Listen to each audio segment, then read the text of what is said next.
का अभिप्राय है शिलालेखों का अध्ययन है। पुरालेख विद्या का जो अभिप्राय है वो शिलालेखों का अध्ययन है। नेक्स्ट क्वेश्चन देखिए, इतिहास का पिता किसे कहा जाता है? इतिहास का पिता जो कहा जाता है हेरोडोटस को कहा जाता है। हेरोडोटस को इतिहास का पिता कहा जाता है। नेक्स्ट क्वेश्चन देखिए, आकृति चित्र वाले सिक्के किनके अंतर्गत लोकप्रिय हुए थे? आकृति चित्र वाले जो सिक्के हैं किनके अंतर्गत लोकप्रिय हुए थे? इंडो बैक्टीरियन के अंतर्गत लोकप्रिय हुए थे। इंडो बैक्टीरियन के अंतर्गत लोकप्रिय हुए थे। नेक्स्ट क्वेश्चन देखिए, रॉयल एशियाटिक सोसाइटी के संस्थापक कौन थे? रॉयल एशियाटिक सोसाइटी के जो संस्थापक थे वो सर विलियम जोन्स थे। सर विलियम जोन्स थे रॉयल एशियाटिक सोसाइटी के संस्थापक। नेक्स्ट क्वेश्चन देखिए, बंगाल की एशियाटिक सोसाइटी 1784 ईस्वी में स्थापित हुई थी। बंगाल की जो एशियाटिक सोसाइटी है वो 1784 में इसकी स्थापना हुई थी। इसके प्रवर्तक कौन थे? इसके प्रवर्तक जो थे सर विलियम जोन्स थे। सर विलियम जोन्स थे। नेक्स्ट क्वेश्चन देखिए, किसे विश्व कला संग्रह का भंडार कहा जाता है? किसे विश्व कला संग्रह का भंडार कहा जाता है?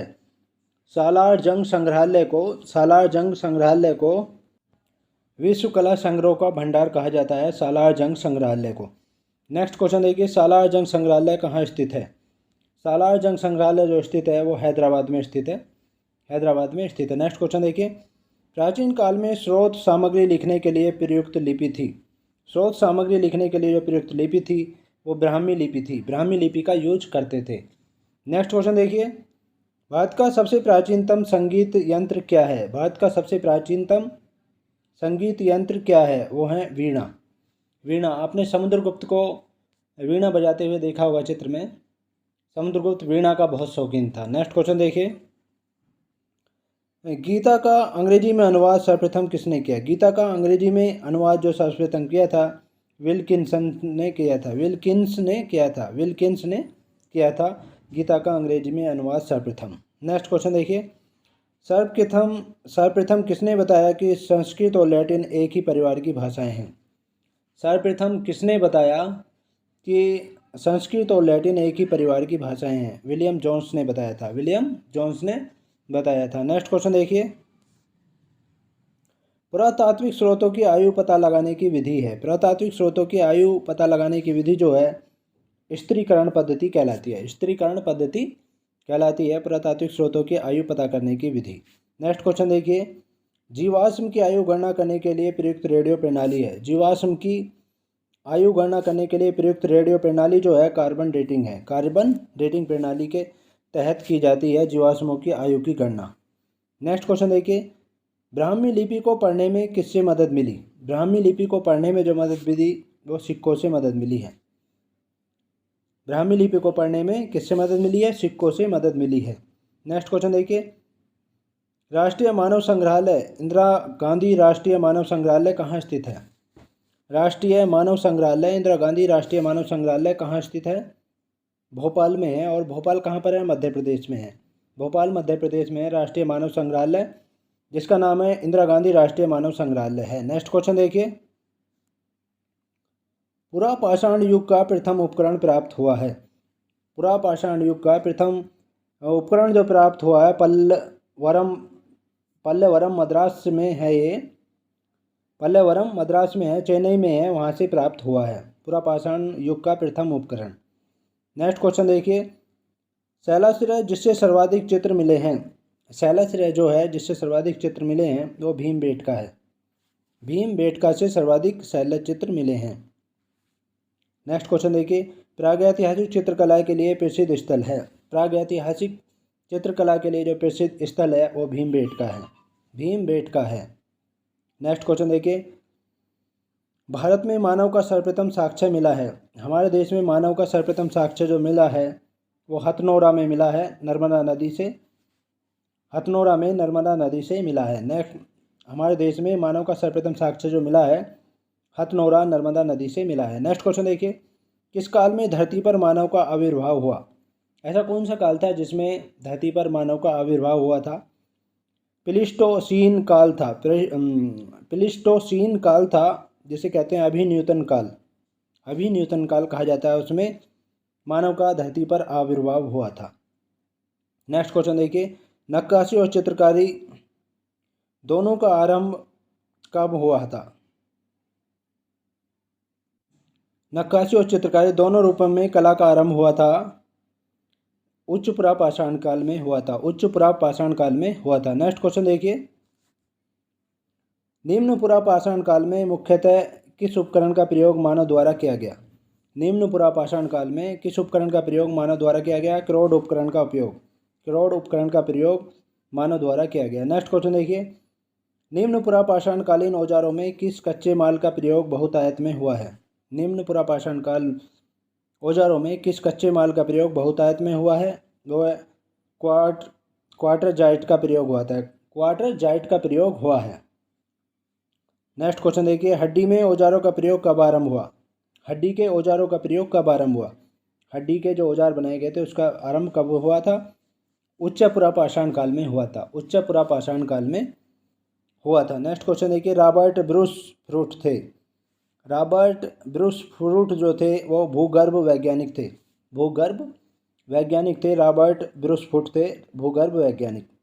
नेक्स्ट क्वेश्चन देखिए, कोपेनहेगन संग्रहालय की सामग्री से प्राप्त कांस्य और लोहे युगीन त्रिगुणीय विभाजन जो है, कोपेनहेगन संग्रहालय की सामग्री से प्राप्त पाषाण, कांस्य और लोहे युगीन त्रियुगीय विभाजन जो किया था वो किसने किया था? वो थॉमसन ने किया था। थॉमसन ने किया था। नेक्स्ट क्वेश्चन देखिए, भीमबेटका किसके लिए प्रसिद्ध है? भीमबेटका जो प्रसिद्ध है गुफाओं के शैल चित्र के लिए प्रसिद्ध है। गुफाओं के शैल चित्र के लिए प्रसिद्ध है। नेक्स्ट क्वेश्चन देखिए, भीमबेटका की गुफाएं कहाँ स्थित हैं? भीमबेटका की गुफाएं जो स्थित हैं अब्दुल्लागंज रायसेन में स्थित है। अब्दुल्लागंज रायसेन में ये स्थित है। नेक्स्ट क्वेश्चन देखिए, मध्यपाषाण काल से संबंधित क्वेश्चन देखिए, प्रस्तर युग के लोगों के पास पहला घरेलू पशु कौन सा था? प्रस्तर जो पत्थर के युग के जो लोग थे उनके पास पहला घरेलू पशु कौन सा था? कुत्ता था। पहला घरेलू पशु जो था वो कुत्ता था। नेक्स्ट क्वेश्चन देखिए, किस मध्यपाषाण कालीन स्थल से स्त्री पुरुष को एक साथ दफनाए जाने के साक्ष्य प्राप्त हुए हैं? कौन सा मध्यपाषाण कालीन स्थल है जहाँ से स्त्री पुरुष को एक साथ दफनाए जाने के साक्ष्य प्राप्त हुए हैं? वो है महदहा है। महदहा से प्राप्त हुए हैं। महदहा से प्राप्त हुए हैं। नेक्स्ट क्वेश्चन देखिए, मध्यपाषाण काल में पशुपालन के साक्ष्य मिले हैं। मध्यपाषाण काल में पशुपालन के जो साक्ष्य मिले हैं बागौर और आदमगढ़ से मिले हैं। बागौर और आदमगढ़ से मिले हैं। मध्यपाषाण काल में पशुपालन के साक्ष्य जो मिले हैं बागौर और आदमगढ़ से मिले हैं। नेक्स्ट क्वेश्चन देखिए, पशुपालन का प्रारंभ हुआ। पशुपालन का जो प्रारंभ हुआ था मध्यपाषाण काल से हुआ था। पशुपालन का प्रारंभ जो हुआ था मध्यपाषाण काल से हुआ था। नेक्स्ट क्वेश्चन देखिए, मृदभांड का प्राचीनतम साक्ष्य पाया गया है। मृदभांड का प्राचीनतम साक्ष्य जो पाया गया है वो चौपानी मांडो से पाया गया है। चौपानी मांडो से पाया गया है। नेक्स्ट क्वेश्चन देखिए, सूक्ष्म पाषाण उद्योग का प्रयोग किस काल में किया गया? सूक्ष्म पाषाण उद्योग का प्रयोग जो है किस काल में किया गया था? मध्यपाषाण काल में किया गया था। मध्यपाषाण काल में किया गया था सूक्ष्म पाषाण उद्योग का प्रयोग। नेक्स्ट क्वेश्चन देखिए, किस स्थल से हड्डी के उपकरण मिले हैं? किस स्थल से हड्डी के उपकरण मिले हैं? वो महदहा से हड्डी के उपकरण मिले हैं। महदहा से हड्डी के उपकरण मिले हैं। नेक्स्ट क्वेश्चन देखिए, हड्डी से निर्मित आभूषण भारत में मध्यपाषाण काल के संदर्भ में किस स्थान से प्राप्त हुए हैं? हड्डी से निर्मित आभूषण जो हैं भारत में मध्यपाषाण काल के संदर्भ में किस स्थान से प्राप्त हुए हैं? वो महदहा से ही प्राप्त हुए हैं। महदहा से ही प्राप्त हुए हैं। नेक्स्ट क्वेश्चन देखिए, नवपाषाण काल। नवपाषाण काल से संबंधित महत्वपूर्ण क्वेश्चन देखिए, मानव द्वारा सर्वप्रथम प्रयुक्त अनाज है। मानव द्वारा सर्वप्रथम प्रयुक्त अनाज जो है गेहूं और जौ है। गेहूं और जौ का यूज सबसे पहले किया था। मानव ने अनाज के रूप में गेहूं और जौ का यूज जो है सबसे पहले किया था। नेक्स्ट क्वेश्चन देखिए, भारतीय उपमहाद्वीप में कृषि के प्राचीनतम साक्ष्य मिले हैं। भारतीय उपमहाद्वीप में कृषि के जो प्राचीनतम साक्ष्य मिले हैं वो मेहरगढ़ से मिले हैं। मेहरगढ़ से मिले हैं। नेक्स्ट क्वेश्चन देखिए, बेलन घाटी वह अवस्थित है। बेलन घाटी जो अवस्थित है वो उत्तर प्रदेश में है। बेलन घाटी उत्तर प्रदेश में अवस्थित है। नेक्स्ट क्वेश्चन देखिए, प्राचीनतम स्थायी जीवन के प्रमाण मिले हैं। प्राचीनतम स्थायी जीवन के जो प्रमाण मिले हैं वो मेहरगढ़ से मिले हैं। मेहरगढ़ से मिले हैं। प्राचीनतम स्थायी जीवन के प्रमाण मेहरगढ़ से मिले हैं। नेक्स्ट क्वेश्चन देखिए, पाषाण संस्कृति से लेकर हड़प्पा सभ्यता तक के सांस्कृतिक अवशेष मिले हैं। पाषाण संस्कृति से लेकर हड़प्पा सभ्यता तक के सांस्कृतिक अवशेष जो मिले हैं वो मेहरगढ़ से ही प्राप्त हुए हैं, मेहरगढ़ से ही प्राप्त हुए हैं। नेक्स्ट क्वेश्चन देखिए, मानव के साथ कुत्ते का कंकाल मिला है। मानव के साथ कुत्ते का जो कंकाल मिला है बुर्ज होम से मिला है, बुर्ज होम से मिला है। नेक्स्ट क्वेश्चन देखिए, नवपाषाणिक स्थल जिससे राख का टीला मिला है संबंधित है। नवपाषाणिक स्थल जिससे राख का टीला संबंधित है वो संगनकल्लू है, संगनकल्लू है। जिससे राख का टीला संबंधित है वो है संगनकल्लू, नवपाषाणिक स्थल है ये। नेक्स्ट क्वेश्चन देखिए, चावल की खेती का प्राचीनतम साक्ष्य प्राप्त हुआ है। चावल की खेती का प्राचीनतम साक्ष्य जो प्राप्त हुआ है वो हुआ है कोल्डी हवा से, कोल्डी हवा से चावल का प्राचीनतम साक्ष्य प्राप्त हुआ है। नेक्स्ट क्वेश्चन देखिए, कौन सा नवपाषाण कालीन स्थल कश्मीर में अवस्थित है। कौन सा नवपाषाण कालीन स्थल कश्मीर में अवस्थित है वो है बुर्ज होम, बुर्ज होम स्थल जो है वो कश्मीर में अवस्थित है। नेक्स्ट क्वेश्चन देखिए, कश्मीर घाटी से बाहर का नवपाषाण कालीन स्थल जहाँ से हड्डी के औजार बहुतायत में मिले हैं कौन सा है। कश्मीर घाटी से बाहर का नवपाषाण कालीन स्थल जहाँ से हड्डी के औजार काफ़ी मात्रा में मिले हैं वो है चिरांद, चिरांद स्थल है जहाँ से नवपाषाण स्थल है ये, जहाँ से हड्डी के औजार काफ़ी मात्रा में मिले हैं। नेक्स्ट क्वेश्चन देखिए, खाद्यान्नों की कृषि सर्वप्रथम प्रारंभ हुई थी। खाद्यान्नों की कृषि सर्वप्रथम जो प्रारंभ हुई थी वो नवपाषाण काल में हुई थी, नवपाषाण काल में हुई है। खाद्यान्नों की कृषि सर्वप्रथम जो प्रारंभ हुई है वो नवपाषाण काल में हुई है। नेक्स्ट क्वेश्चन देखिए, मानव द्वारा सर्वप्रथम प्रयुक्त अनाज था। मानव ने जिस अनाज का सर्वप्रथम प्रयोग किया वो जौ था, जौ था। नेक्स्ट क्वेश्चन देखिए, भारतीय उपमहाद्वीप में कृषि के प्राचीनतम साक्ष्य मिले हैं। भारतीय उपमहाद्वीप में कृषि के जो प्राचीनतम साक्ष्य मिले हैं वो लहुरा देव से मिले हैं, और चावल के साक्ष्य जो मिले हैं 8000 ईसा पूर्व से 9000 ईसा पूर्व के बीच मिले हैं। 8000 ईसा पूर्व से 9000 ईसा पूर्व के बीच चावल के साक्ष्य मिले हैं लहुरा देव से। नेक्स्ट क्वेश्चन देखिए, ताम्रपाषाण काल से संबंधित महत्वपूर्ण क्वेश्चन देखिए। चाल कोलिथिक युग कहलाता है, चाल कोलिथिक युग जो कहलाता है ताम्रपाषाण काल कहलाता है। ताम्रपाषाण काल चाल कोलिथिक युग कहलाता है। नेक्स्ट क्वेश्चन देखिए, नवदा टोली का उत्खनन करता था। नवदा टोली का उत्खनन करता जो था एच.डी. सांकलिया था, एच.डी. सांकलिया तथा नवदा टोली का उत्खनन करता था एच.डी. सांकलिया। नेक्स्ट क्वेश्चन देखिए, नवदा टोली अवस्थित है। नवदा टोली जो अवस्थित है वो मध्य प्रदेश में अवस्थित है। नवदा टोली अवस्थित है कहाँ पर, मध्य प्रदेश में अवस्थित है ये। नेक्स्ट क्वेश्चन देखिए, गैरिक मृदभांड ओसीपी का नामकरण हुआ।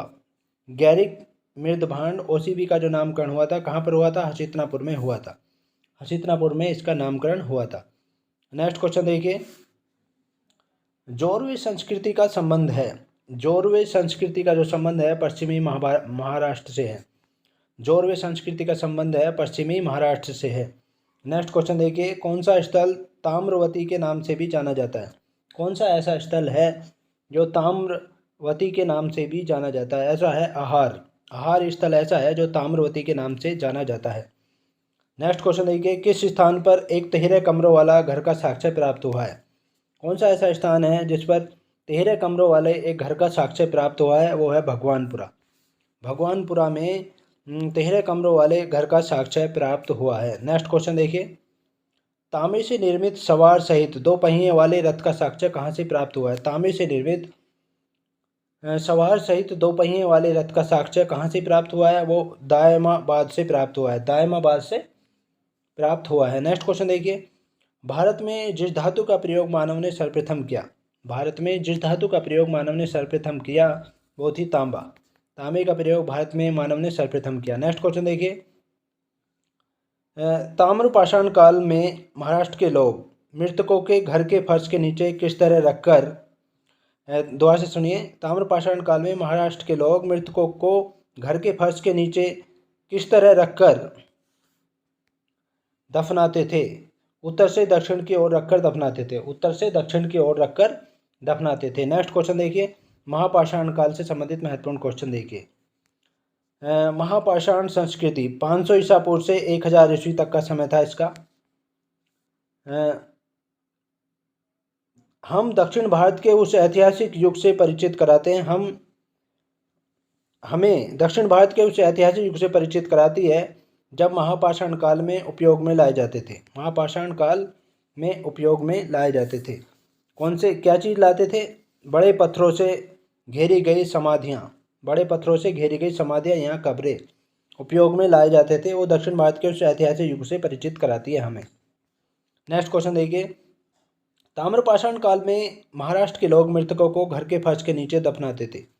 ताम्रपाषाण काल में महाराष्ट्र के लोग मृतकों को घर के फर्श के नीचे दफनाते थे। उत्तर से दक्षिण की ओर दफनाते थे, उत्तर से दक्षिण की ओर दफनाते थे। नेक्स्ट क्वेश्चन देखिए, वृहद पाषाण स्मारकों की पहचान की गई है।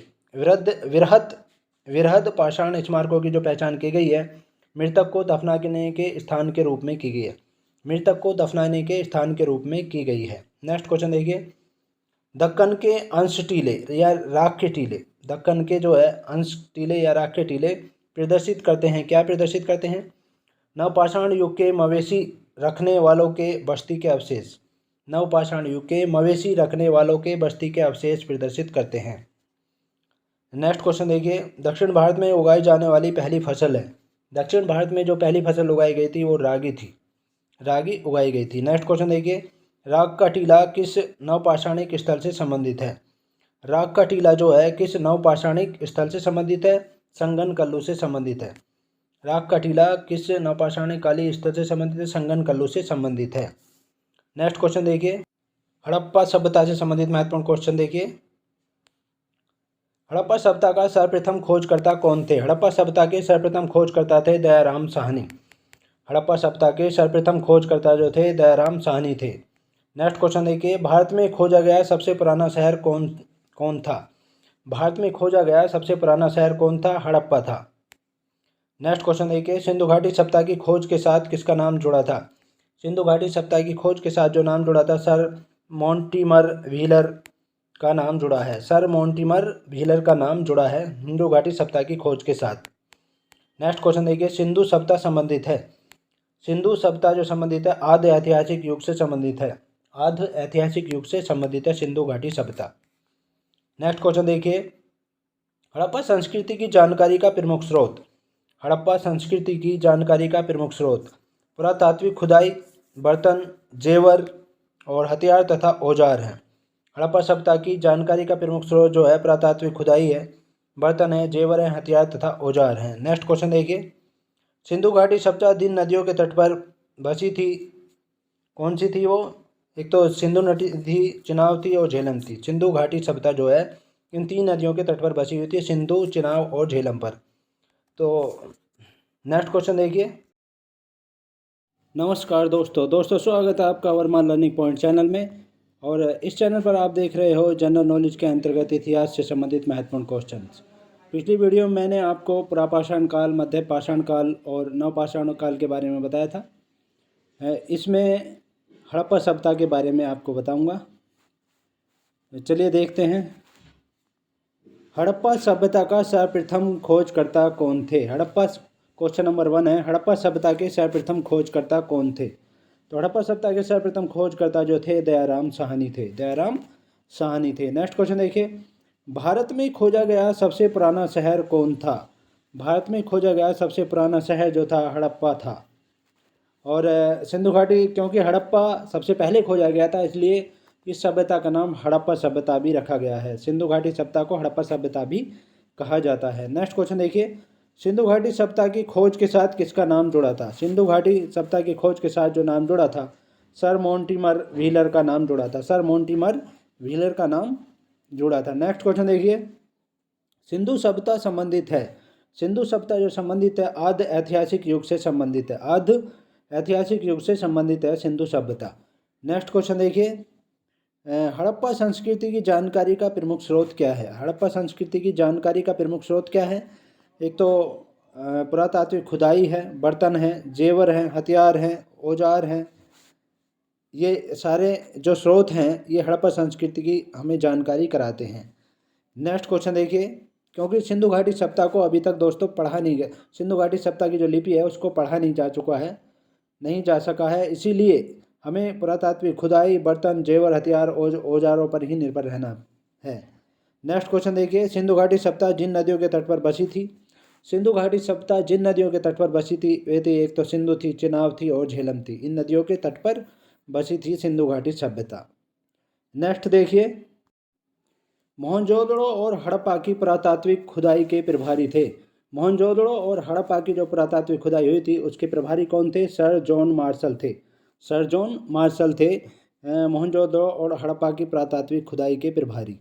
नेक्स्ट क्वेश्चन देखिए, हड़प्पा का प्रथम उत्खननकर्ता जो उसके महत्व को समझ नहीं सका कौन थे? हड़प्पा का प्रथम उत्खननकर्ता जो उसके महत्व को नहीं समझ सके वो थे ए कनिंघम थे। ए कनिंघम थे। नेक्स्ट क्वेश्चन देखिए, हड़प्पा संबंधित है, हड़प्पा जो संबंधित है सिंधु घाटी सभ्यता से संबंधित है। सिंधु घाटी सभ्यता से संबंधित है। और क्योंकि इस सभ्यता को हड़प्पा सभ्यता भी कहा जाता है। क्यों कहा जाता है? इसलिए कहा जाता है क्योंकि हड़प्पा नगर की खुदाई सबसे पहले हुई थी, इसलिए उसी के नाम पर इसे हड़प्पा सभ्यता भी कहा जाता है। नेक्स्ट क्वेश्चन देखिए, सिंधु घाटी सभ्यता की खोज जिन दो भारतीयों ने की थी वो कौन थे?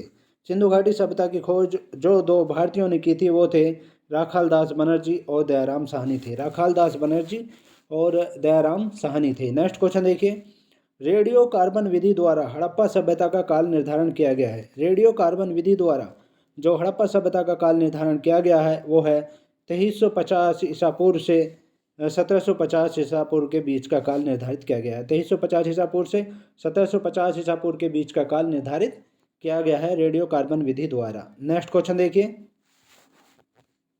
हड़प्पा संस्कृति का आकार है। हड़प्पा संस्कृति का जो आकार है वो त्रिभुजाकार है। हड़प्पा संस्कृति का आकार कैसा है? त्रिभुजाकार है। नेक्स्ट क्वेश्चन देखिए, सिंधु घाटी सभ्यता को आर्यों से पूर्व रखे जाने का महत्वपूर्ण कारक है वो है मृदभांड है। मृदभांड सिंधु घाटी सभ्यता जो है आर्य सभ्यता से पहले हुई थी, इसको रखे जाने का महत्वपूर्ण कारक जो है मृदभांड है। अब देखिए कौन से विद्वान ने सिद्धांत दिया था, किसने बताया था कि किसका विकास जो है किस नदी के तट पर हुआ या कैसे हुआ, वो देखिए। एम रफ़ीक मुगल थे, उन्होंने बताया कि हड़प्पा सभ्यता का विकास जो है रावी नदी क्षेत्र में हुआ। रावी नदी क्षेत्र में हड़प्पा में हुआ। हड़प्पा सभ्यता का विकास रावी नदी क्षेत्र में हड़प्पा में हुआ। और AJ मैके ने बताया कि सुमेर से लोगों का पलायन हुआ था। सुमेर से लोगों का पलायन हुआ था। नेक्स्ट देखिए, हड़प्पा की खोज जो की थी दयाराम साहनी ने की थी। हड़प्पा की खोज दयाराम साहनी ने की थी। और लोथल की खोज जो की थी SR राव ने की थी। लोथल की खोज की थी SR राव ने की थी। और कोटडा की खोज जो की थी, सुरकोटडा की खोज JP जोशी जी ने की थी। JP जोशी ने की थी। और धौलावीरा की खोज की थी RS बिष्ट ने। धौलावीरा की खोज RS बिष्ट ने की थी। अब देखिए विशेषताएं, देखिए विशेषताएं में क्वेश्चन देखिए, हड़प्पा के निवासी कैसे थे? हड़प्पा के निवासी जो थे, यानी ये कैसी सभ्यता थी? ये शहरी सभ्यता थी और हड़प्पा के निवासी शहरी थे। हड़प्पा के निवासी शहरी थे। नेक्स्ट देखिए, सिंधु घाटी के घर किसके बनाए जाते थे? सिंधु घाटी के जो सब घर बनाए जाते थे वो ईंटों के बनाए जाते थे। ईंटों के बनाए जाते थे। जो प्रमाण मिला है उत्खनन द्वारा उसमें ईंटों के प्रमाण मिला है। नेक्स्ट क्वेश्चन देखिए, हड़प्पा की सभ्यता किस युग की थी? हड़प्पा की सभ्यता जो थी कांस्य युग की थी। कांस्य युगीन सभ्यता थी हड़प्पा की सभ्यता। नेक्स्ट क्वेश्चन देखिए, सिंधु घाटी के लोगों की एक महत्वपूर्ण रचना किसकी मूर्ति थी? सिंधु घाटी लोगों की एक महत्वपूर्ण रचना थी, वो मूर्ति थी नृत्य करती हुई बालिका की मूर्ति थी। नृत्य करती हुई बालिका की नटराज की मूर्ति थी। नेक्स्ट क्वेश्चन देखिए, सिंधु घाटी सभ्यता की मुख्य विशेषता क्या थी? सिंधु घाटी सभ्यता की मुख्य विशेषता थी व्यवस्थित शहरी जीवन था। व्यवस्थित शहरी जीवन था। उस समय में शहरी जीवन होना कितना बहुत इम्पोर्टेंट था। नेक्स्ट क्वेश्चन देखिए, सिंधु घाटी के लोग प्राय अपने मकान बनाते थे। सिंधु घाटी के लोग जो बनाते थे प्राय अपने मकान पक्की ईंटों के बनाते थे। पक्की ईंटों के बनाते थे। नेक्स्ट क्वेश्चन देखिए, सिंधु घाटी को किस कारण आर्यों से पूर्व रखा जाता था? सिंधु घाटी को किस कारण आर्यों से पूर्व रखा जाता था? नगर नियोजन के कारण आर्यों से पूर्व रखा जाता था। नगर नियोजन के कारण आर्यों से पूर्व रखा जाता था। नेक्स्ट क्वेश्चन देखिए, सिंधु घाटी की सभ्यता गैर आर्य थी क्योंकि? सिंधु घाटी की जो सभ्यता थी वो गैर आर्य थी क्योंकि वह नगरीय सभ्यता थी। यह एक नगरीय सभ्यता थी, इसलिए ये गैर आर्य थी, क्योंकि आर्य लोग जो थे ग्रामीण सभ्यता में थे। आर्य लोग ग्रामीण सभ्यता में थे, और जबकि ये नगरीय सभ्यता थी, इसलिए ये आर्यों से भिन्न थी। नेक्स्ट क्वेश्चन देखिए, हड़प्पाई मृद भांडों पर सामान्यतः जिस रंग का प्रयोग हुआ है, हड़प्पाई मृद भांडों पर सामान्यतः जिस रंग का प्रयोग हुआ है वो लाल है। हड़प्पाई मृद भांडों पर जो है लाल रंग का प्रयोग हुआ है। नेक्स्ट क्वेश्चन देखिए, सिंधु घाटी सभ्यता में क्या था? नगरों में नालियों की सुदृढ़ व्यवस्था थी। पहला था नगरों में नालियों की जो सुदृढ़ व्यवस्था थी। व्यापार और वाणिज्य उन्नत दशा में था। व्यापार और वाणिज्य उन्नत दशा में था। मातृ देवी की उपासना की जाती थी। इसमें मातृ देवी की उपासना की जाती थी, यानी मातृ उपासक थे। नेक्स्ट क्वेश्चन देखिए, नगर नियोजन था। नगर का अच्छी तरह से नियोजन किया गया था। नेक्स्ट देखिए, इनके पास चित्रलेखीय लिपि थी। चित्रलेखीय इनके पास लिपि थी। नेक्स्ट देखिए, इनके पास जो थे, इसके पास लोहे और रक्षा शस्त्रों के ज्ञान का अभाव था। लोहे का ज्ञान नहीं था इन लोगों को, और शस्त्रों का अभाव था, उसका भी ज्ञान नहीं था इनको। नेक्स्ट देखिए, प्राय सभी सिंधु घाटी नगरों में मकानों का प्रवेश द्वार सड़क की विपरीत दिशा की ओर है। प्राय जो सिंधु घाटी नगरों में मकान हुए हैं उनका प्रवेश द्वार है सड़क की विपरीत दिशा की ओर है। और कौन सा नगर इसका अपवाद है? केवल एक नगर को छोड़कर, वो था लोथल। लोथल का अपवाद है, यानी लोथल का जो प्रवेश द्वार है उसमें मकानों का जो प्रवेश द्वार है उनमें सड़कों की दिशा में ही है। नेक्स्ट क्वेश्चन देखिए, प्रमुख नगर कौन कौन से हैं? इसमें देखिए, प्रमुख नगर मोहनजोदड़ो स्थित है पाकिस्तान के सिंध प्रांत में। मोहनजोदड़ो जो इस समय स्थित है वो पाकिस्तान के सिंध प्रांत में है। नेक्स्ट देखिए, सिंधु घाटी का विशाल स्नानागार जो संबंधित है वो मोहनजोदड़ो में है। मोहनजोदड़ो में सिंधु घाटी सभ्यता का विशाल स्नानागार कहाँ से मिला है? मोहनजोदड़ो से मिला है। नेक्स्ट देखिए, गुजरात में किस स्थान पर हड़प्पा की सभ्यता के अवशेष मिले हैं? गुजरात में किस स्थान पर हड़प्पा की सभ्यता के अवशेष मिले हैं? लोथल स्थान पर। हड़प्पा में लोथल स्थान है, वहाँ पर हड़प्पा की सभ्यता के अवशेष मिले हैं। नेक्स्ट देखिए, कालीबंगन किस प्रदेश में विद्यमान है? कालीबंगन जो विद्यमान है वो राजस्थान में विद्यमान है। राजस्थान में विद्यमान है। नेक्स्ट क्वेश्चन देखिए, हड़प्पा और मोहनजोदड़ो के खंडहर किस नदी के तट पर पाए जाते हैं? हड़प्पा और मोहनजोदड़ो के जो खंडहर पाए जाते हैं वो क्रमशः हड़प्पा के रावी नदी के तट पर पाए जाते हैं खंडहर, और मोहनजोदड़ो के सिंधु नदी घाटी के तट पर पाए जाते हैं। सिंधु नदी के तट पर पाए जाते हैं मोहनजोदड़ो के। नेक्स्ट देखिए, लोथल नामक स्थान पर किस सभ्यता का जहाजी माल घाट था? लोथल नामक स्थान पर जो जहाजी माल घाट था वो सिंधु घाटी सभ्यता का जहाजी माल घाट था। नेक्स्ट क्वेश्चन, यानी बंदरगाह था ये सिंधु घाटी सभ्यता का। लोथल जो था बंदरगाह था। नेक्स्ट क्वेश्चन देखिए, मोहनजोदड़ो का स्थानीय नाम क्या है? मोहनजोदड़ो का स्थानीय नाम जो है वो मरे हुए मृतकों का टीला है। स्थानीय नाम मरे हुए मृतकों का टीला है मोहनजोदड़ो का स्थानीय नाम। नेक्स्ट देखिए, हड़प्पा किस नदी के किनारे पर स्थित है? अभी मैंने पीछे बताया था, हड़प्पा जो है रावी नदी के किनारे पर स्थित है। नेक्स्ट देखिए, बिना दुर्ग के एकमात्र सिंधु नगर कौन सा था? बिना दुर्ग के था एकमात्र सिंधु नगर था ये चन्हूदड़ो था। चन्हूदड़ो जो था बिगर दुर्ग के था। बाकी सभी नगर जो है सभी नगर दुर्ग बने हुए थे सभी नगरों में, लेकिन चन्हूदड़ो में सिंधु इसमें कोई दुर्ग बना हुआ नहीं था। नेक्स्ट क्वेश्चन देखिए, ईंटों की कृत्रिम गोदी डाक यार्ड वाला एकमात्र सिंधु स्थल कौन सा है?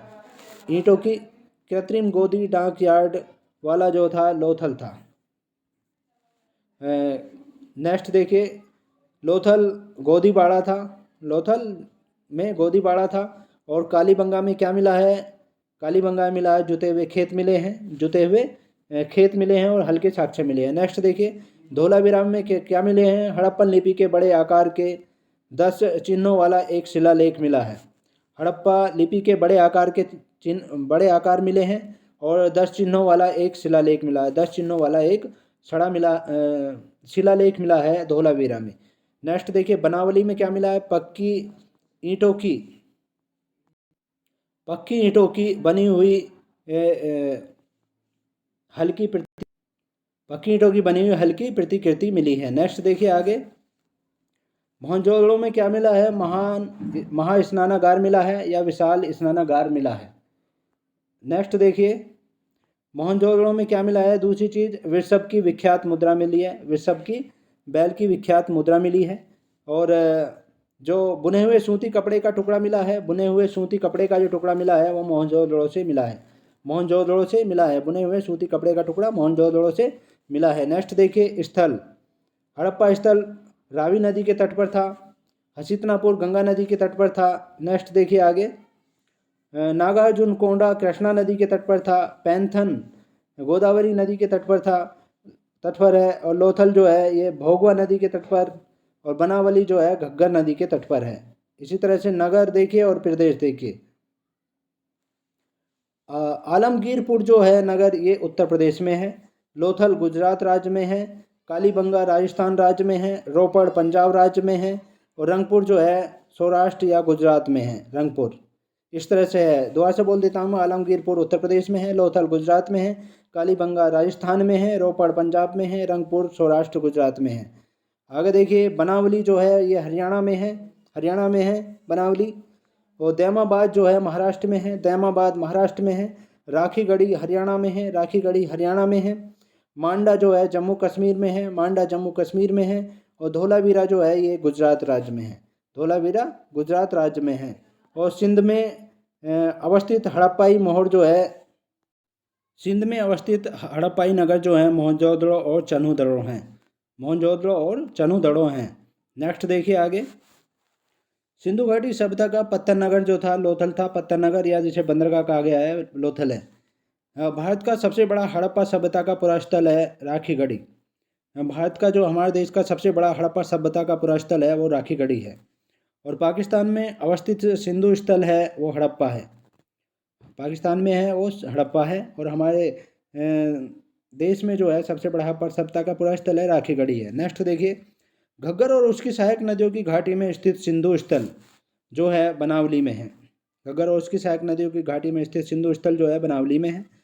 कौन सा स्थल सिंध के बाग के नाम से भी जाना जाता है? कौन सा स्थल ऐसा है जो सिंध के बाग के नाम से भी जाना जाता है? वो है मोहनजोदड़ो, मोहनजोदड़ो सिंध के बाग के नाम से भी जाना जाता है। नेक्स्ट देखिए, किस सिंधु घाटी सभ्यता स्थल से घोड़े की हड्डियों के साक्ष्य पाए गए हैं? किस सिंधु घाटी सभ्यता स्थल से घोड़े की हड्डियों के साक्ष्य पाए गए हैं? सुरकोटड़ा से, सुरकोटड़ा से पाए गए हैं, घोड़े की हड्डियों के साक्ष्य पाए गए हैं। नेक्स्ट देखिए, एक जुते हुए खेत की खोज जो है प्राग के हड़प्पा कालीन से की गई है। कहाँ से की गई है? कालीबंगन से की गई है, कालीबंगन स्थल से जुते हुए खेत का साक्ष्य मिला है यानी। नेक्स्ट देखिए आगे,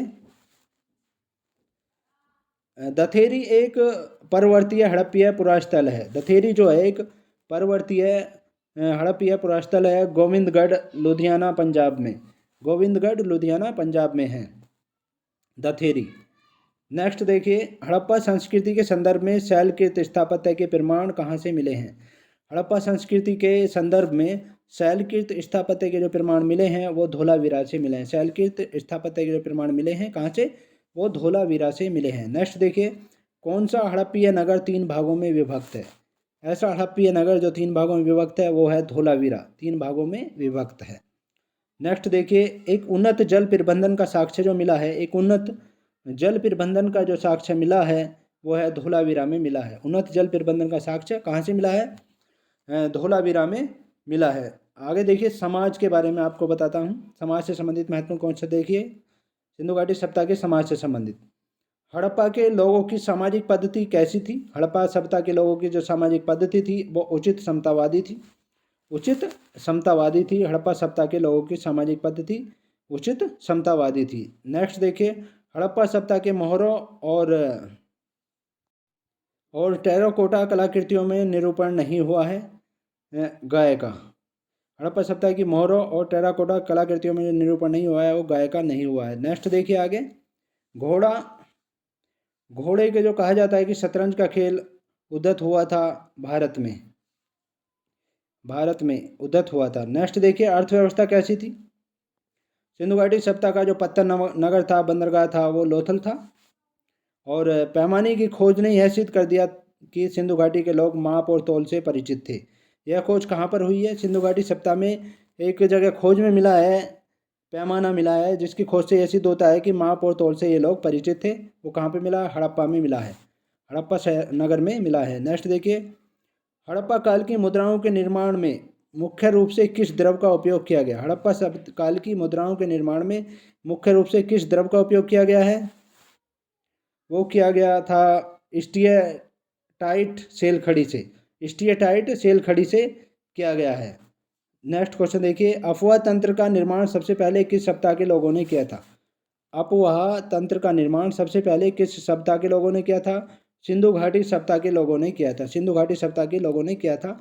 अफवाह तंत्र का निर्माण सबसे पहले सिंधु घाटी सप्ताह के लोगों ने किया था। नेक्स्ट देखिए, सैंधव सप्ताह के लोथल और रंगपुर से किसकी खेती के प्रमाण मिले हैं? सैंधव सप्ताह के लोथल और रंगपुर से जो खेती के प्रमाण मिले हैं वो चावल की खेती के मिले हैं, चावल की खेती के प्रमाण मिले हैं। नेक्स्ट देखिए, हड़प्पावासी किस वस्तु के उत्पादन में सर्वप्रथम थे? हड़प्पावासी जो थे किस वस्तु के उत्पादन में सर्वप्रथम थे? वो कांसे के औजार बनाने में सर्वप्रथम थे, कांसे के औजार बनाने में वो सर्वप्रथम थे। आगे देखिए, सिंधु घाटी सप्ताह के लोगों का मुख्य व्यवसाय क्या था? सिंधु घाटी सप्ताह के लोगों का जो मुख्य व्यवसाय था वो कृषि कार्य था, व्यापार भी मुख्य रूप से होता था, कृषि कार्य था और व्यापार भी मुख्य रूप से होता था। नेक्स्ट देखिए, भारत में चांदी के प्राचीनतम साक्ष्य मिले हैं। हमारे देश में चांदी के जो प्राचीनतम साक्ष्य मिले हैं वो हड़प्पा संस्कृति से मिले हैं, हड़प्पा संस्कृति से मिले हैं प्राचीनतम साक्ष्य चांदी के। नेक्स्ट क्वेश्चन देखिए, वस्त्रों के लिए कपास की खेती का आरंभ हुआ। वस्त्रों के लिए कपास की खेती का जो आरंभ हुआ था वो भारत में हुआ था। वस्त्रों के लिए कपास की खेती का जो आरंभ हुआ था वो भारत में हुआ था। नेक्स्ट क्वेश्चन देखिए, सिंधु सभ्यता के बारे में सही कथन है। सिंधु सभ्यता के बारे में जो सही कथन है वो उस काल में भारत में वस्त्र बनाने में कपास का प्रयोग होता था। उस काल में भारत में वस्त्र बनाने में कपास का प्रयोग होता था। सिंधु सभ्यता के बारे में सही कथन है। नेक्स्ट क्वेश्चन देखिए, हड़प्पा सभ्यता में मन के बनाने के कारखाने का साक्ष्य प्राप्त हुआ है। कहाँ से प्राप्त हुआ है? हड़प्पा सभ्यता में मन के बनाने के कारखाने का जो साक्ष्य प्राप्त हुआ है वो कहाँ से प्राप्त हुआ है? चनूदड़ो और लोथल से प्राप्त हुआ है, चनूदड़ो और लोथल से प्राप्त हुआ है। नेक्स्ट क्वेश्चन देखिए, यूनान के लोग सिंडन कहते थे। यूनान के लोग किसको सिंडन कहते थे? हड़प्पा सभ्यता में उगाई गई कपास को सिंडन कहते थे।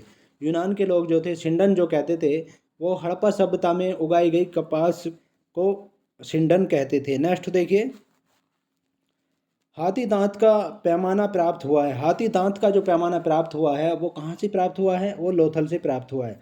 हाथी दांत का पैमाना लोथल से प्राप्त हुआ है। नेक्स्ट क्वेश्चन देखिए, किस पशु के अवशेष सिंधु घाटी सभ्यता में प्राप्त नहीं हुए हैं? किस पशु के जो अवशेष हैं सिंधु घाटी सभ्यता में प्राप्त नहीं हुए हैं?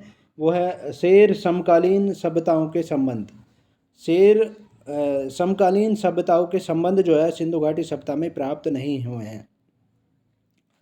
नेक्स्ट क्वेश्चन देखिए, नील नदी के तट पर जो सभ्यता पनपी वो थी मिस्र की सभ्यता थी। उस समय जो नील नदी के तट पर सभ्यता पनपी थी वो मिस्र की सभ्यता थी। नेक्स्ट क्वेश्चन देखिए, लेखन कला की उचित प्रणाली विकसित करने वाली सर्वप्रथम प्राचीन सभ्यता थी। लेखन कला की सर्वप्रथम प्रणाली विकसित करने वाली सर्वप्रथम जो सभ्यता थी प्राचीन सभ्यता वो थी सुमेरियन सभ्यता, सुमेरियन सभ्यता थी। नेक्स्ट देखिए, मिस्र के लोग नील नदी की देवी की पूजा किस नाम से करते थे?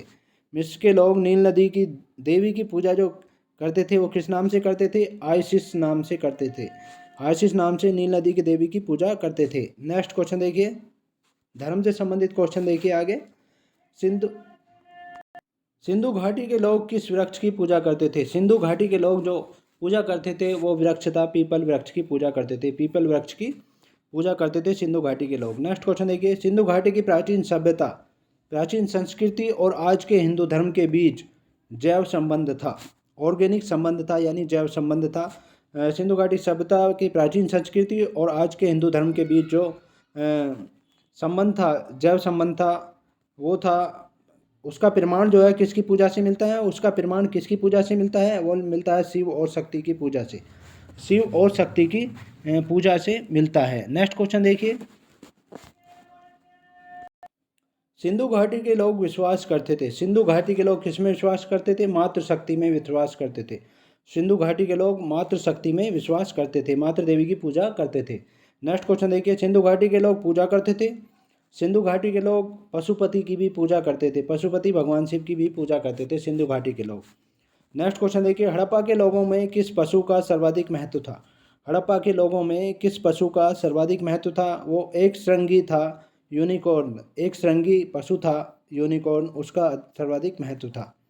नेक्स्ट क्वेश्चन देखिए, हड़प्पा संस्कृति में शैलयुक्त स्थापत्य के जो प्रमाण प्राप्त मिले हैं वो कहाँ से मिले हैं? स्थापत्य शैलकृत स्थापत्य के जो प्रमाण मिले हैं वो हड़प्पा संस्कृति में कहाँ से मिले हैं? धोलावीरा से मिले हैं, धोलावीरा से मिले हैं। नेक्स्ट क्वेश्चन देखिए, सनोली, बारोट, बागपत यूपी से प्राप्त हुए हैं। सनोली, बारोट, बागपत यूपी में है, ये प्राप्त हुए हैं क्या? मानव समाधान प्राप्त हुए हैं, हड़प्पा सभ्यता के मानव समाधान प्राप्त हुए हैं। नेक्स्ट क्वेश्चन देखिए, समाधि तय 37 सू के नाम से, समाधि तय 37 सै के नाम से एक कब्रिस्तान के साक्ष्य मिले हैं, किस सिंधु सप्ता नगर से प्राप्त हुए हैं? ये समाधि तय 37 सै के नाम से एक कब्रिस्तान के साक्ष्य जो किस सिंधु सप्ता नगर से प्राप्त हुए हैं? हड़प्पा से प्राप्त हुए हैं, हड़प्पा नगर से प्राप्त हुए हैं। नेक्स्ट क्वेश्चन देखिए, हड़प्पा सभ्यता में मंदिर के साक्ष्य किस स्थल से प्राप्त हुए हैं? हड़प्पा सभ्यता में मंदिर के साक्ष्य जो प्राप्त हुए हैं वो किस स्थल से प्राप्त हुए हैं? किसी स्थल से भी प्राप्त नहीं हुए, किसी स्थल से भी वो प्राप्त नहीं हुए। नेक्स्ट क्वेश्चन देखिए, यानी मंदिर के साक्ष्य नहीं मिले हैं। नेक्स्ट क्वेश्चन देखिए, मूर्ति पूजा का आरंभ कब से माना जाता है? मूर्ति पूजा का आरंभ जो माना जाता है पूर्व आर्य सभ्यता से माना जाता है, पूर्व आर्य सभ्यता से माना जाता है, पूर्व आर्य सभ्यता से माना जाता है। नेक्स्ट क्वेश्चन देखिए, किस पशु का हड़प्पा संस्कृति में पाई मोहरों और टेराकोटा कलाकृतियों में नहीं हुआ है? किस पशु का जो है हड़प्पा सभ्यता में पाई मोहरों और टेराकोटा कलाकृतियों में नहीं हुआ है? वो गाय का प्रमाण नहीं मिला है, गाय का साक्ष्य नहीं मिला है। नेक्स्ट क्वेश्चन देखिए, सत्य कथन है, कौन सा सत्य कथन है? यह मुख्यतः लौकिक सभ्यता थी और उसमें धार्मिक तत्व तथापि उपस्थित था, वर्चस्वशाली नहीं था। धार्मिक तत्व तो उपस्थित था लेकिन वर्चस्वशाली नहीं था, लौकिक सभ्यता थी यह मुख्य रूप से। और वे देवी देवताओं दोनों की पूजा करते थे, और देवी देवताओं दोनों की पूजा करते थे, ये कथन सत्य हैं। नेक्स्ट क्वेश्चन देखिए, मृण पट्टिका पर उत्कीर्ण सिंह युक्त देवता की कृति प्राप्त हुई है। मृण पट्टिका पर उत्कीर्ण सिंह युक्त देवता की जो कृति प्राप्त हुई है वो कालीबंगा से प्राप्त हुई है, कालीबंगा से प्राप्त हुई है। और नेक्स्ट आगे देखिए, वैदिक काल, वैदिक काल के अंतर्गत देखिए रणवैदिक काल, सबसे पहला काल था रणवैदिक काल। स्रोत, रणवैदिक काल के जो स्रोत प्राप्त हुए हैं वो सबसे पुराना वेद कौन सा है? रणग्वेद, सबसे पुराना वेद जो है वो रणग्वेद है। और वेद शब्द का अर्थ क्या होता है? वेद शब्द का अर्थ होता है ज्ञान, वेद शब्द का अर्थ ज्ञान होता है। नेक्स्ट क्वेश्चन देखिए, वेदों को माना जाता है श्रुति, वेदों को श्रुति माना जाता है। नेक्स्ट क्वेश्चन देखिए, किस वेद में प्राचीन वैदिक युग की सभ्यता के बारे में सूचना दी गई है? कौन सा ऐसा वेद है जिसमें प्राचीन वैदिक युग की सभ्यता के बारे में सूचना दी गई है? वो है रणग्वेद है, रणग्वेद है ऐसा। नेक्स्ट क्वेश्चन देखिए, आर्य शब्द इंगित करता है किसको? आर्य शब्द जो इंगित करता है वो श्रेष्ठ वंश को इंगित करता है, आर्य शब्द जो इंगित करता है वो श्रेष्ठ वंश को इंगित करता है। नेक्स्ट देखिए, आरंभिक वैदिक सभ्यता में सर्वाधिक वर्णित नदी है, आरंभिक वैदिक सभ्यता में सर्वाधिक जो वर्णित नदी है वो सिंधु नदी है, सिंधु नदी है। नेक्स्ट क्वेश्चन देखिए, अस्किनी की पहचान की जाती है, अस्किनी की जो पहचान की जाती है वो चिनाब नदी से की जाती है, चिनाब नदी से, यानी चिनाब नदी को पहले अस्किनी कहा जाता था। नेक्स्ट क्वेश्चन देखिए, रणग्वेद में उल्लिखित नदी जिससे आर्यों का संबंध अफगानिस्तान से जुड़ता है, रणग्वेद में उल्लिखित ऐसी नदी जिससे आर्यों का संबंध जो अफगानिस्तान से जुड़ता है वो है कुंभा है, कुंभा नदी का वर्णन है, किरमू या कुंभा नदी का वर्णन है रणग्वेद में, जिसका संबंध आर्यों का संबंध जो है जो अफगानिस्तान से दर्शाती है। नेक्स्ट देखिए, बोगज कोई एशिया माइनर तुर्की में है ये स्थित, बोगाज कोई एशिया माइनर तुर्की में स्थित है, ये महत्वपूर्ण है। और यहाँ से जो प्राप्त अभिलेखों में किन वैदिक देवता एवं देवियों का उल्लेख प्राप्त होता है?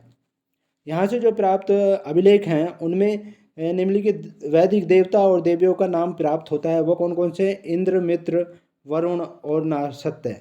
इंद्र, मित्र, वरुण और नारसत्य का प्रमाण मिलता है, उल्लेख मिलता है। नेक्स्ट देखिए, ईरान से भारत में आर्यों के आने की सूचना देता है। ईरान से भारत में आने की जो सूचना देता है वो बोगाज कोई अभिलेख देता है। बोगाज कोई अभिलेख जो एशिया माइनर में है, तुर्की में स्थित है, वहाँ से हमें प्राप्त होता है कि ईरान से भारत में आर्य आए थे। नेक्स्ट देखिए, आर्यों के आदि देश के बारे में लिखा बाल गंगाधर तिलक ने जो लिखा है वो the Arctic home in the Vedas है। The Arctic home of the Vedas है, बाल गंगाधर तिलक ने लिखा है ये। और अन्य पुस्तकें हैं, तिलक की अन्य पुस्तकें हैं, गीता रहस्य उसमें भी दिया गया है। ऋग्वेद की मूल लिपि थी, ऋग्वेद में जो मूल लिपि थी वो ब्राह्मी लिपि थी। ऋग्वेद में जो मूल लिपि थी वो ब्राह्मी लिपि थी। नेक्स्ट क्वेश्चन देखिए, ऋग्वेद के तुल्य ग्रंथ अवेस्ता जिस क्षेत्र से संबंधित है, ऋग्वेद के तुल्य ग्रंथ हैं अवेस्ता, वो जिस क्षेत्र से संबंधित है, ईरान से संबंधित हैं, वो ईरान से संबंधित है। ऋग्वेद में ऋचाएँ हैं, ऋग्वेद में कितनी ऋचाएँ हैं? ऋग्वेद में 1028 ऋचाएँ हैं। ऋग्वेद में 1028 ऋचाएँ हैं ऋग्वेद में। नेक्स्ट क्वेश्चन देखिए, वैदिक नदी कुंभा का स्थान कहाँ निर्धारित होना चाहिए? वैदिक नदी कुंभा का स्थान कहाँ निर्धारित होना चाहिए? अफगानिस्तान में होना चाहिए। वैदिक नदी कुंभा का स्थान जो है वो निर्धारित होना चाहिए अफगानिस्तान में। वैदिक नदी कुंभा का स्थान अफगानिस्तान में निर्धारित होना चाहिए। नेक्स्ट क्वेश्चन देखिए, वह ब्रह्मवादिनी जिसने कुछ वेद मंत्रों की रचना की थी वो था लोपामुद्रा थी। ब्रह्मवादिनी थी जिसने कुछ वेद मंत्रों की रचना की थी, वो थी लोपामुद्रा। नेक्स्ट देखिए, किस नदी को ऋग्वेद में मातेतमा, देवी तमा एवं नदी तमा संबोधित किया गया? किस नदी को ऋग्वेद में मातेतमा, देवी तमा एवं नदी तमा संबोधित किया गया है? वो सरस्वती को किया गया है, सरस्वती नदी को संबोधित किया गया है। आगे देखिए, जनजातीय संघर्ष और राजव्यवस्था कैसी थी वैदिक काल में? जो प्रारंभिक वैदिक था उसमें जनजातीय संघर्ष और राजव्यवस्था कैसी थी? देखिए, इससे संबंधित महत्वपूर्ण क्वेश्चन देखिए, आर्य पूर्वों के साथ अपने संघर्ष में सफल रहे, क्यों? आर्य पूर्वों के साथ यानी आर्यों से जो पहले लोग थे उनसे संघर्ष में सफल रहे थे, क्यों? क्योंकि उन्होंने घोड़ों द्वारा चलाए गए रथों का प्रयोग किया था। पहले रथों की जानकारी नहीं थी। नेक्स्ट क्वेश्चन देखिए, प्राचीन आर्य नरेश दिवोदास और सांबर के मध्य 40 वर्ष तक प्राचीन आर्य नरेश दिवोदास और सांबर के मध्य जो है 40 वर्ष तक चलने वाले युद्ध में किसकी हार हुई? 40 वर्ष तक युद्ध चला था, तो इसमें किसकी हार हुई थी? किरात की हार हुई थी। नेक्स्ट क्वेश्चन देखिए, वैदिक युग में राजा अपनी जनता से जो कर वसूल करते थे उसे क्या कहते थे? वैदिक युग में राजा जो अपनी जनता से कर वसूल करते थे उसे क्या कहते थे? बलि कहा जाता था। नेक्स्ट क्वेश्चन देखिए, प्रसिद्ध 10 राजाओं का युद्ध, प्राचीन 10 राजाओं का युद्ध जिसे दास राज्य कहा गया है, किस नदी तट पर हुआ था?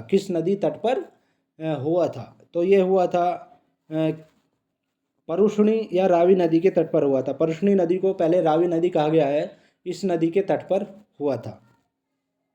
नेक्स्ट क्वेश्चन देखिए, वह जनजाति जो ऋग्वेदिक आर्यों के पंचजनन से संबंधित नहीं है, वह जनजाति जो ऋग्वेदिक आर्यों के पंचजन से संबंधित नहीं है, किकट है। किकट जनजाति जो है ये ऋग्वेदिक आर्यों के पंचजन से संबंधित नहीं है। नेक्स्ट क्वेश्चन देखिए, ऋग्वेद में युद्ध देवता समझा जाता था, ऋग्वेद में युद्ध देवता जो समझा जाता था वो इंद्र को समझा जाता था, इंद्र को युद्ध देवता समझा जाता था ऋग्वेद में। नेक्स्ट क्वेश्चन देखिए, अर्थव्यवस्था कैसी थी? अर्थव्यवस्था से संबंधित क्वेश्चन देखिए, प्रारंभिक वैदिक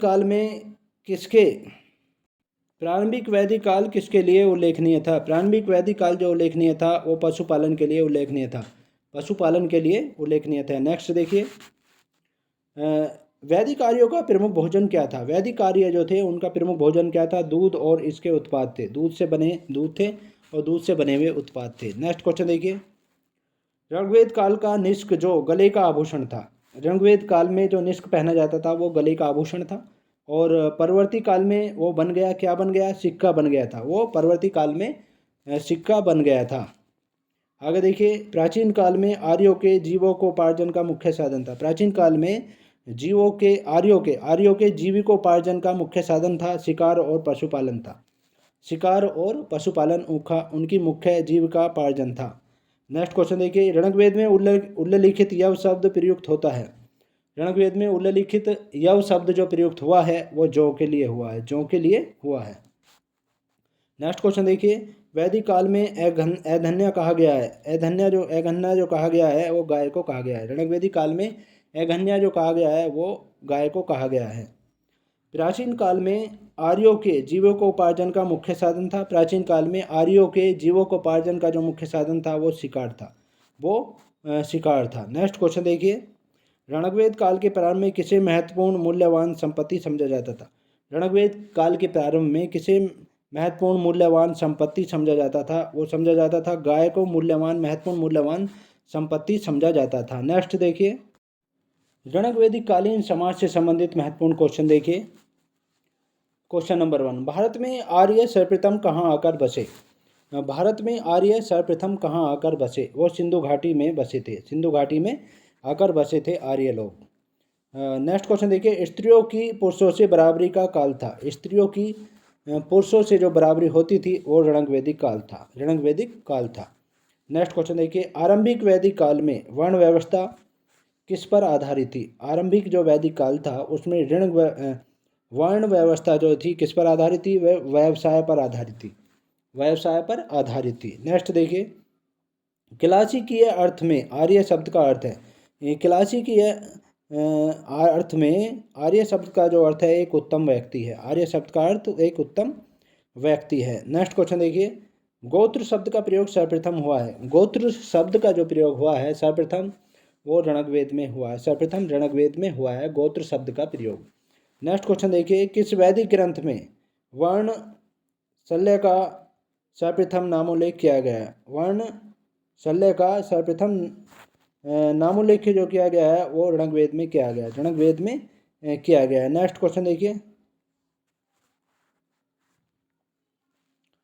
पूर्व वैदिक आर्यों का धर्म मुख्य था। पूर्व वैदिक आर्यों का जो धर्म था मुख्यतः वो प्रकृति पूजा और यज्ञ था। प्रकृति पूजा और यज्ञ था। पूर्व वैदिक आर्यों का धर्म जो था मुख्यतः वो प्रकृति पूजा और यज्ञ था।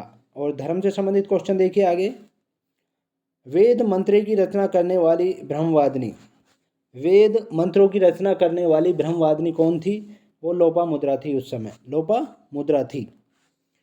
पूर्व वैदिक आर्यों का सर्वाधिक लोकप्रिय देवता कौन था। पूर्व वैदिक आर्यों का सर्वाधिक लोकप्रिय देवता जो थे वो इंद्र थे। नेक्स्ट क्वेश्चन देखिए, ऋग्वेद संहिता का नवा मंडल पूर्णतः समर्पित है। ऋग्वेदिक संहिता का नवा जो मंडल है वो पूर्णतः समर्पित है किसको, सोम और इस पेय पर नामकृत देवता को। सोम और इस पेय पर नामकृत देवता को समर्पित है। नेक्स्ट क्वेश्चन देखिए, ऋग्वेदिक जनता मुख्यतः विश्वास करती थी। ऋग्वेदिक जनता जो मुख्यतः विश्वास करती थी वो बलि और कर्मकांड में विश्वास करती थी। बलि और कर्मकांड में विश्वास ज़्यादा करती थी। नेक्स्ट क्वेश्चन देखिए, सर्वाधिक ऋग्वेद सूक्त समर्पित है किसको, इंद्र को समर्पित है। सर्वाधिक ऋग्वेद सूक्त जो समर्पित हैं वो किसको, इंद्र को समर्पित हैं। नेक्स्ट क्वेश्चन देखिए, गायत्री मंत्र मिलता है। गायत्री मंत्र कहाँ मिलता है, ऋग्वेद में मिलता है। ये भी ऋग्वेद में ही मिलता है गायत्री मंत्र। नेक्स्ट क्वेश्चन देखिए, गायत्री मंत्र की रचना किसने की थी। गायत्री मंत्र की रचना जो की थी विश्वामित्र ने की थी। गायत्री मंत्र की रचना विश्वामित्र ने की थी। नेक्स्ट क्वेश्चन देखिए, ऋग्वेद का कौन सा मंडल सोम को समर्पित है। ऋग्वेद का कौन सा मंडल सोम को समर्पित है, वो है नवा मंडल। नवा मंडल जो है वो सोम को समर्पित है। नेक्स्ट क्वेश्चन देखिए, धर्म तथा ऋषत भारत की प्राचीन वैदिक सभ्यता के एक केंद्रीय विचार को चिन्हित करते हैं। धर्म और ऋषत जो हैं वो भारत की प्राचीन वैदिक सभ्यता के एक केंद्रीय विचार को चित्रित करते हैं, जो क्या है, ये हैं धर्म व्यक्तियों के दायित्वों एवं स्वयं तथा दूसरों के प्रति व्यक्तिगत कर्तव्यों की संकल्पना था। धर्म क्या था? धर्म व्यक्ति के जो दायित्व हैं और अपने प्रति और दूसरों के प्रति जो व्यक्तिगत कर्तव्य हैं उनकी संकल्पना था धर्म। और ऋषद क्या था? ऋषद जो था मूलतः नैतिक विधान था जो सृष्टि और उसमें अंतर्निहित सारे तत्वों के क्रियाकलापों से संबंधित था। ऋषद जो था वो मूलतः नैतिक विधान था जो सृष्टि और उसमें अंतर्निहित सारे तत्वों के क्रियाकलापों से संबंधित था। नेक्स्ट क्वेश्चन देखिए, क्रियाकलापों को संचालित करता था, ये ऋषद था। आगे देखिए नेक्स्ट क्वेश्चन, पूर्व वैदिक आर्यों का धर्म प्रमुख था। पूर्व वैदिक आर्यों का जो धर्म मुख्य था वो प्रकृति पूजा और यज्ञ था। प्रकृति की पूजा करना और यज्ञ था पूर्व वैदिक आर्यों का धर्म मुख्य रूप से। आगे देखिए, ऋग्वैदिक धर्म था। ऋग्वैदिक काल जो धर्म था बहुदेववादी थे। ऋग्वैदिक धर्म जो था वो बहुदेववादी था। नेक्स्ट क्वेश्चन देखिए, इंद्र के पश्चात ऋग्वेद में सर्वाधिक संख्या में मंत्र समर्पित हैं। इंद्र के बाद ऋग्वेद में जो सबसे अधिक संख्या में मंत्र समर्पित हैं वो हैं अग्निदेव को। अग्निदेव को समर्पित है, अग्नि को समर्पित हैं। नेक्स्ट क्वेश्चन देखिए, वैदिक कर्मकांड में होता का शब्द है। वैदिक कर्मकांड में होता का जो शब्द है वो ऋग्वेद से है। वैदिक कर्मकांड में होता का जो संबंध है वो ऋग्वेद से है। होता का संबंध ऋग्वेद से है। नेक्स्ट देखिए आगे, उत्तर वैदिक काल से संबंधित क्वेश्चन देखिए। स्रोत देखिए, उत्तर वैदिक काल के स्रोत से संबंधित महत्वपूर्ण क्वेश्चंस। भारत में सबसे पुराना लोहा युग जुड़ा हुआ है। हमारे देश में सबसे पुराना लोहा युग जो जुड़ा हुआ है वो चित्रित धूसर मृद भांडों के साथ जुड़ा हुआ है। चित्रित धूसर मृद भांडों के साथ जुड़ा हुआ है। हमारे देश में सबसे पुराना लोहे युग जो जुड़ा हुआ है वो चित्रित धूसर मृद भांडों के साथ जुड़ा हुआ है। नेक्स्ट क्वेश्चन देखिए, भारत में लोहे के प्राचीनतम साक्ष्य मिले हैं। हमारे देश में लोहे के जो प्राचीनतम साक्ष्य मिले हैं वो अतरंजी खेड़ा से मिले हैं। अतरंजी खेड़ा से मिले हैं। नेक्स्ट क्वेश्चन देखिए, भारतीय संगीत का उद्गम किसमें खोजा जा सकता है? भारतीय संगीत का उद्गम जो खोजा जा सकता है वो सामवेद की संहिता में खोजा जा सकता है। सामवेद की संहिता में खोजा जा सकता है भारतीय संगीत का उद्गम। नेक्स्ट क्वेश्चन देखिए, वैदिक गणित का सर्वाधिक महत्वपूर्ण ग्रंथ कौन सा है?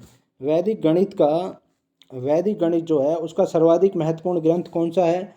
शूल्व सूत्र है। उसका सर्वाधिक महत्वपूर्ण ग्रंथ है शूल्व सूत्र है। नेक्स्ट क्वेश्चन देखिए, वेद से संलग्न गद्य टिप्पणियाँ क्या कही जाती हैं? वेद से संलग्न शब्द गद्य टिप्पणियाँ जो हैं, वेदों से संलग्न गद्य टिप्पणियाँ वो क्या कही जाती हैं? वो ब्राह्मण कही जाती हैं। वो ब्राह्मण कही जाती हैं। यदि वेदों के साथ जो गद्य टिप्पणियाँ दी हुई हैं तो वो क्या कही जाती हैं? वो ब्राह्मण कही जाती हैं। नेक्स्ट क्वेश्चन देखिए, त्रयी नाम है। त्रयी नाम किस किस का है? तीनों वेदों का नाम है त्रयी, यानी तीनों वेदों को वेद त्रयी कहा जाता है। कौन कौन से? ऋग्वेद, सामवेद और यजुर्वेद को वेद त्रयी कहा जाता है। आगे देखिए नेक्स्ट क्वेश्चन, जिस वेद का संकलन ऋग्वेद पर आधारित है, जिस वेद का संकलन ऋग्वेद पर आधारित है वो कौन सा वेद है? वो है सामवेद। सामवेद का जो संकलन है वो ऋग्वेद पर आधारित है। नेक्स्ट क्वेश्चन देखिए, जिस ग्रंथ में पुरुष मेध का उल्लेख हुआ है, जिस ग्रंथ में पुरुष मेध का उल्लेख हुआ है वो शतपथ ब्राह्मण है।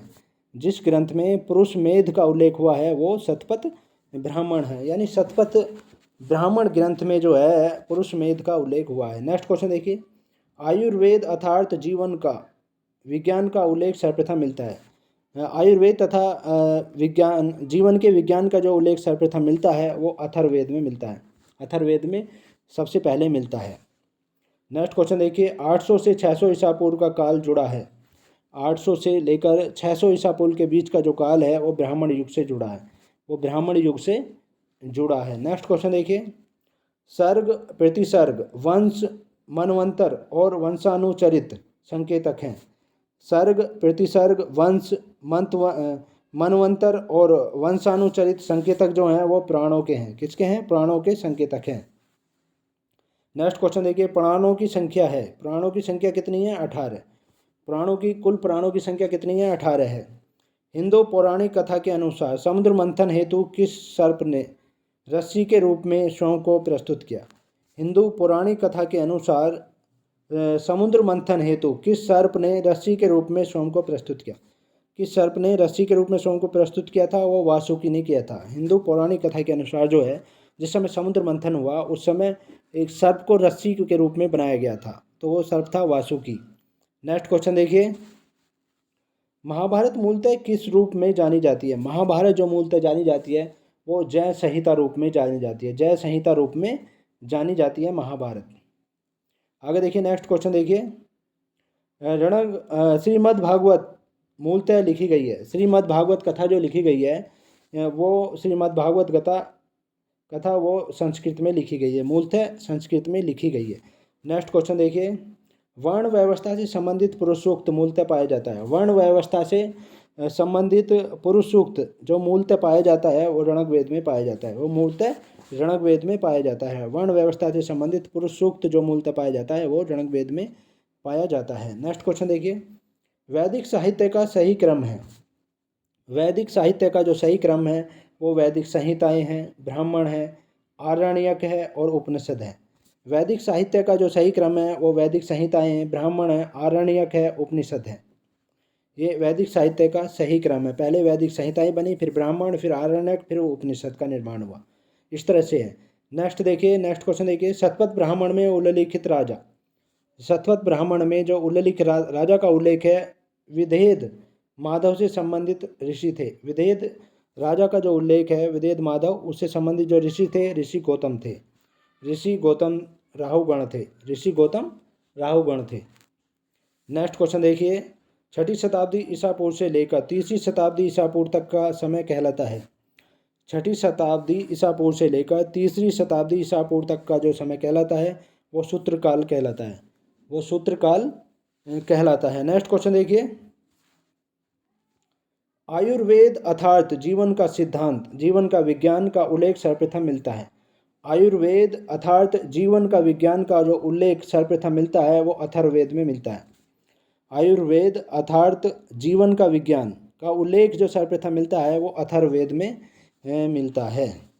देखिए, वेद और ब्राह्मण, ये देखिए ऋग्वेद जो है ऐत्रेय ब्राह्मण, सामवेद जो है पंचवीस ब्राह्मण है, और अथर्ववेद जो है वो गोपथ ब्राह्मण में, और यजुर्वेद जो है शतपथ ब्राह्मण में इसका वर्णन दिया गया है। नेक्स्ट देखिए,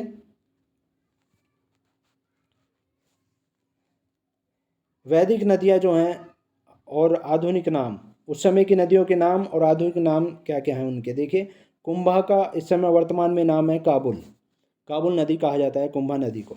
परशुणी का रावी नदी नाम है, आधुनिक नाम परशुणी का रावी। सदा नीरा का है गंडक नाम, आधुनिक नाम है गंडक। आगे देखिए, सुतुद्री का है सतलज, सुतुद्री को वर्तमान में जो है अब सतलज नदी के नाम से जाना जाता है। और उस समय राज व्यवस्था कैसी थी? देखिए, राज व्यवस्था कैसी थी, उपनिषद काल के जो राजा अशुपति शासक थे वो केकय्य थे, केकय्य के थे। उपनिषद काल के राजा अशुपति कहाँ के शासक थे? वो केकय्य के थे, कैके के थे कैके के थे। आगे देखिए, नेक्स्ट क्वेश्चन, उत्तर वैदिक काल में आर्य संस्कृति का धुर विरोधी समझा जाता था। उत्तर वैदिक काल में आर्य संस्कृति का धुर विरोधी जो समझा जाता था वो अंग और मगध को समझा जाता था, अंग और मगध को समझा जाता था। उत्तर वैदिक काल में आर्य संस्कृति का ध्रुव विरोधी जो समझा जाता था वो अंग और मगध को समझा जाता था। नेक्स्ट क्वेश्चन देखिए, वैदिक युग में प्रचलित लोकप्रिय शासन प्रणाली थी। वैदिक युग में प्रचलित लोकप्रिय शासन प्रणाली जो थी वंश परंपरागत राजतंत्र था, वंश परंपरागत राजतंत्र था उस समय। लोकप्रिय शासन प्रणाली जो थी वंश परंपरागत राजतंत्र था उस समय। नेक्स्ट क्वेश्चन देखिए, वैदिक युगीन सभा थी। वैदिक युगीन सभा जो थी मंत्री परिषद थी, वैदिक युगीन सभा थी मंत्री परिषद। और नेक्स्ट क्वेश्चन देखिए, सभा और समिति को प्रजापति की दो पुत्रियां कहा गया है। सभा और समिति को जो है प्रजापति की दो पुत्रियां कहा गया है, किसमें कहा गया है? अथर्ववेद में कहा गया है। अथर्ववेद में सभा और समिति को जो है प्रजापति की दो पुत्रियां कहा गया है। नेक्स्ट क्वेश्चन देखिए, अर्थव्यवस्था कैसी थी? उस समय जो अर्थव्यवस्था थी वो कैसी थी? देखिए, वैदिक लोगों द्वारा किस धातु का प्रयोग पहले किया गया था? वैदिक लोगों द्वारा किस धातु का प्रयोग पहले किया गया था? लोहे का प्रयोग सबसे पहले किया गया था। वैदिक लोगों द्वारा जो लोहा है उसका प्रयोग सबसे पहले किया गया था। नेक्स्ट क्वेश्चन देखिए, जीविकोपार्जन हेतु वेद वेदांत पढ़ाने वाला कहलाता था। जीविकोपार्जन के लिए जो वेदांत पढ़ाने वाला था वो उपाध्याय कहलाता था, उपाध्याय उसे कहा जाता था। नेक्स्ट क्वेश्चन देखिए, प्राचीन भारत में निशाका से जाने जाते थे। प्राचीन भारत में निशाका से जो जाने जाते स्वर्ण आभूषण जाने जाते थे, यानी सुवर्ण आभूषण जो सोने के आभूषण होते हैं उनको निशा के नाम से जाना जाता था प्राचीन भारत में। नेक्स्ट क्वेश्चन देखिए, समाज से संबंधित क्वेश्चंस देखिए। तीन विदुषियों, एक तो गार्गी, मैत्रेयी तथा कपिला का घर किस शहर में था? तीन विदुषी थी, गार्गी, मैत्रेयी और कपिला का घर किस शहर में था? मिथिला शहर में था। तीनों का ही मिथिला शहर में था। नेक्स्ट क्वेश्चन देखिए, अछूत की अवधारणा स्पष्ट रूप से उद्धृत हुई। अछूत की जो अवधारणा स्पष्ट रूप से उद्धृत हुई थी वो धर्मशास्त्र काल में हुई थी। धर्मशास्त्र काल में अछूत की अवधारणा स्पष्ट रूप से उद्धृत हुई थी। नेक्स्ट क्वेश्चन देखिए, किसमें कहा गया है कि पुत्री ही सब दुखों का कारण है? किसमें कहा गया है कि पुत्री ही सब दुखों का कारण है और पुत्र ही परिवार का रक्षक है? किसमें कहा गया है कि पुत्र ही सब दुखों का कारण है और पुत्र ही परिवार का रक्षक है? ये ऐत्रेय ब्राह्मण में कहा गया है। ऐसा ऐत्रेय ब्राह्मण में कहा गया है। नेक्स्ट क्वेश्चन देखिए, संस्कारों की कुल संख्या कितनी है? संस्कारों की जो कुल संख्या है 16 संस्कार बताए गए हैं। संस्कारों की कुल संख्या 16 संस्कार बताए गए हैं। धर्म से संबंधित क्वेश्चन देखिए, उत्तर वैदिक काल के वेद विरोधी और ब्राह्मण विरोधी धार्मिक अध्यापकों को किस नाम से जाना जाता था? उत्तर वैदिक काल के वेद विरोधी और ब्राह्मण विरोधी धार्मिक अध्यापकों को किस नाम से जाना जाता था? वो शिरमण नाम से जाना जाता था। शिरमण नाम से जाना जाता था। उत्तर वैदिक काल के वेद विरोधी और ब्राह्मण विरोधी धार्मिक अध्यापकों को किस नाम से जाना जाता था? शिरमण नामक नाम से जाना जाता था। नेक्स्ट क्वेश्चन देखिए, अध्यात्म के विषय में यम और नचिकेता या का संवाद मिलता है। अध्यात्म के विषय में यम और नचिकेता का जो संवाद मिलता है वह कठोर उपनिषद में मिलता है। कठोर उपनिषद में मिलता है। अध्यात्म के विषय में यम और नचिकेता का जो संवाद मिलता है वो कठोर उपनिषद में मिलता है। नेक्स्ट क्वेश्चन देखिए, प्रथा चतुष्टय जो वेदोत्तर काल में प्रचलित हुई। प्रथा जो चतुष्टय वेदोत्तर काल में प्रचलित होती। एक तो ब्रह्मचर्य था, गृहस्थ आश्रम था, वानप्रस्थ और संन्यास था। ये चतुर्थ व्यवस्था थी जो वेदोत्तर काल में प्रचलित हुई थी। नेक्स्ट क्वेश्चन देखिए, मोक्ष की चर्चा मिलती है किसमें? उपनिषद में मिलती है। मोक्ष की चर्चा उपनिषद में मिलती है। नेक्स्ट क्वेश्चन देखिए, उपनिषद पुस्तकें हैं। उपनिषद पुस्तकें जो हैं वो दर्शन से संबंधित हैं। उपनिषद पुस्तकें जो हैं वो दर्शन से संबंधित है। नेक्स्ट क्वेश्चन देखिए, यज्ञ संबंधी विधि विधानों का पता चलता है। यज्ञ संबंधी विधि विधानों का जो पता चलता है वो ब्राह्मण ग्रंथों से चलता है। वो ब्राह्मण ग्रंथों से यज्ञ संबंधी विधि विधानों का पता चलता है। नेक्स्ट क्वेश्चन देखिए, हिंदू पौराणिक कथा के अनुसार समुद्र मंथन हेतु जिस सर्प को रस्सी के रूप में प्रयुक्त किया गया। हिंदू पौराणिक कथा के अनुसार समुद्र मंथन हेतु जिस सर्प को रस्सी के रूप में प्रयुक्त किया गया था, जैसे मैंने पिछले क्वेश्चन में बताया था आपको, तो वो थे वासुकी का सर्प को रस्सी के रूप में प्रयुक्त किया गया था। नेक्स्ट क्वेश्चन देखिए, सत्यमेव जयते जिस उपनिषद से लिया गया है वो है, किस उपनिषद से सत्यमेव जयते लिया गया है? वो मुंडक उपनिषद से लिया गया है। मुंडक उपनिषद से सत्यमेव जयते लिया गया है। नेक्स्ट क्वेश्चन देखिए, जिस वेद में जादुई माया और वशीकरण का वर्णन है, कौन सा वेद है जिसमें जादुई माया और वशीकरण का वर्णन है? वो है अथर्ववेद। अथर्ववेद में जादुई माया और वशीकरण का वर्णन है। नेक्स्ट क्वेश्चन देखिए, वैदिक संस्कृति की मूल व्यवस्था से संबंधित है। वैदिक संस्कृति की मूल व्यवस्था से संबंधित है क्या? सामाजिक धार्मिक संस्कारों की स्थापना। वैदिक संस्कृति की मूल व्यवस्था से संबंधित है सामाजिक धार्मिक संस्कारों की स्थापना। और दूसरा वसुधैव कुटुंबकम की भावना। वसुधैव कुटुंबकम की भावना है। तीसरा, कुल वंश गोत्र एक ही वर्ग के शब्द हैं। कुल वंश गोत्र एक ही वर्ग के शब्द हैं। ये तीनों जो हैं वैदिक संस्कृति की मूल व्यवस्था से संबंधित हैं।